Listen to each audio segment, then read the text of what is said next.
ஏமாற்றாதே, பழி வாங்காதே, NTPL தொழிலாளர்களை பழி வாங்காதே, NTPL நிர்வாகமே, NLC நிர்வாகமே, மறித்து நட, உயர்நீதிமன்ற தீர்ப்பினை மறித்து நட.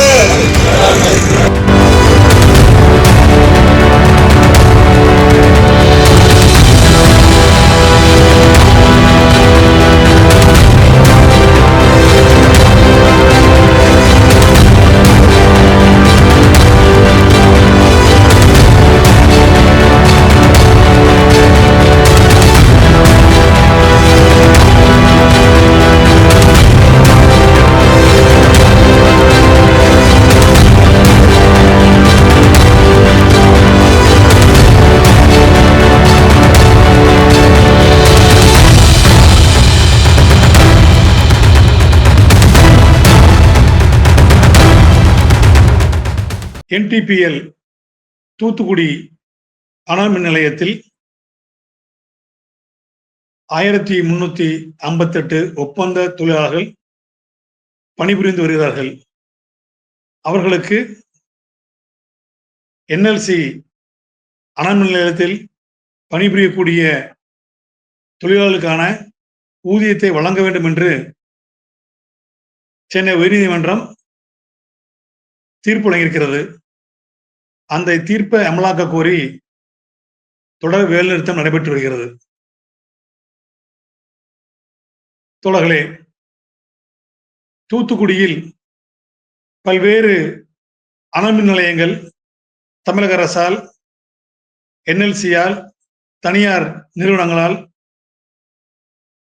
உற்பத்தி துவக்கப்பட்டு நடத்தப்பட்டு வருகிறது.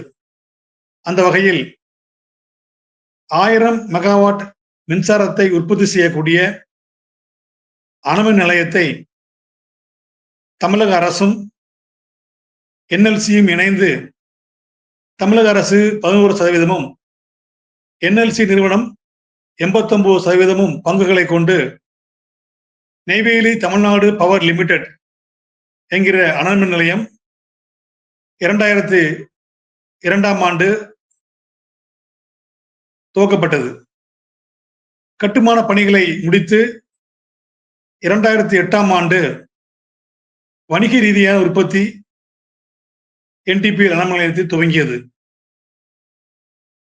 இந்த அனல் மின் நிலையம் துவங்குவதற்கு முன்னால் நடைபெற்ற கருத்து கணிப்பு கூட்டத்தில் NLC நிறுவனம் இந்த 1000 மெகாவாட் மின்சார உற்பத்தி நிலையம் தூத்துக்குடியில் நிறுவப்பட்டால் ஆயிரக்கணக்கான படித்த இளைஞர்களுக்கு வேலைவாய்ப்பு வழங்கப்படும் என்று வாக்குறுதி அளித்தது. ஆனால் 2008ஆம் ஆண்டு வணிக ரீதியான உற்பத்தியை துவக்கப்பட்ட பிறகு 1358 ஒப்பந்த தொழிலாளர்களையும் வெறுமனே 200 NLC-ல இருந்து அதிகாரிகளையும் கொண்டு வந்து உற்பத்தியை துவங்கியது NLC நிறுவனம். அங்கு பணிபுரிந்த தொழிலாளர்களுக்கு எவ்விதமான அடிப்படை உரிமைகளோ சலுகைகளோ மறுக்கப்பட்ட நிலையில் இந்திய தொழிற்சங்க மையம் CITU, தமிழ்நாடு மின் ஊழியர் மத்திய அமைப்பு ஒப்பந்த தொழிலாளர்களுக்கு அடிப்படை வசதிகளை கோரி பல்வேறு போராட்டங்கள் நடத்தியது. கேள்வி கேட்ட தொழிலாளர்களை வேலையிலிருந்து நிறுத்திய போது அந்த தொழிலாளர்களுக்காக பல்வேறு தொழிற்தாவாக்களை நடத்தினோம். அந்த அடிப்படையில் கடந்த 2019ஆம் ஆண்டு NTPL அனல் மின் நிலைய தொழிலாளர்களுக்கு NLC அனல் மின் நிலைய தொழிலாளர்களுக்கு வழங்குவது போல அதற்கு இணையான சம்பளத்தை வழங்க வேண்டும் என்று சென்னை துணை தலைமை தொழிலாளர் ஆணையம் முன்பாக தொழிற்தாவாவை எழுப்பினோம். அப்போது NTPL நிர்வாகிகள் 1300 ஒப்பந்த தொழிலாளர்களும் மின்சார உற்பத்தியில் ஈடுபடவில்லை, அவர்கள் ஹவுஸ் கீப்பிங் பணியில் தான் ஈடுபட்டு வருகிறார்கள், தொழிற்சங்கத்திற்கு எந்த விதமான கேள்வி கேட்பதற்கான உரிமையும் கிடையாது என்று வாதிட்டது. பல்வேறு கட்ட தாவாக்களுக்கு பிறகு துணை தலைமை தொழிலாளர் ஆணையர் அவர்கள் கடந்த 15/4/2021 அன்று நேரடியாக அண்ணா நிலையத்திற்கு வந்து ஆய்வு செய்து NTPL பொய்யான வாக்குறுதிகளை தெரிவித்ததை கண்டறிந்து NLC-யிலே பணிபுரியக்கூடிய தொழிலாளர்களுக்கான சம்பளத்தை இங்கே வழங்க வேண்டும் என்று தீர்ப்பளித்தார். அதை எதிர்த்து NTPL நிர்வாகம் சென்னை உயர்நீதிமன்றத்திலே தடை உத்தரவு பெற முயற்சி பண்ணது.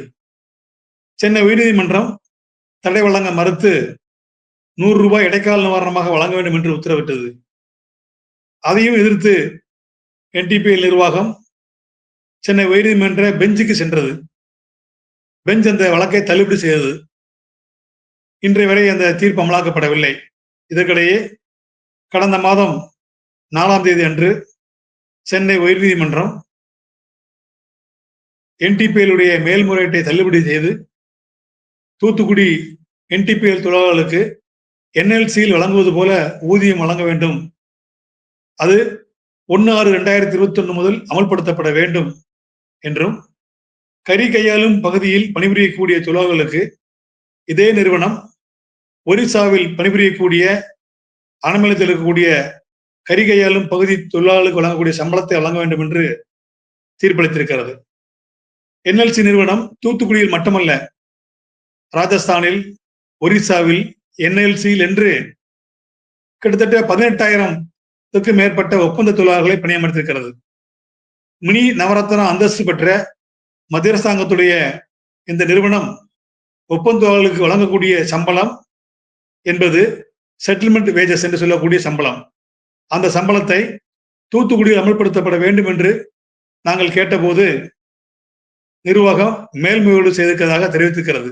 இதற்கிடையே பல்வேறு கட்ட போராட்டம் நடத்திய பிறகு கடந்த ஆண்டு அலவன்ஸ் 82 ரூபாய் வழங்கப்படும் என்றும், தீர்ப்பு வந்த பிறகு அது அமல்படுத்தப்படும் என்றும் வட்டாட்சியர், காவல்துறை கண்காணிப்பாளர் முன்னிலையில் வாக்குறுதி அளித்தது.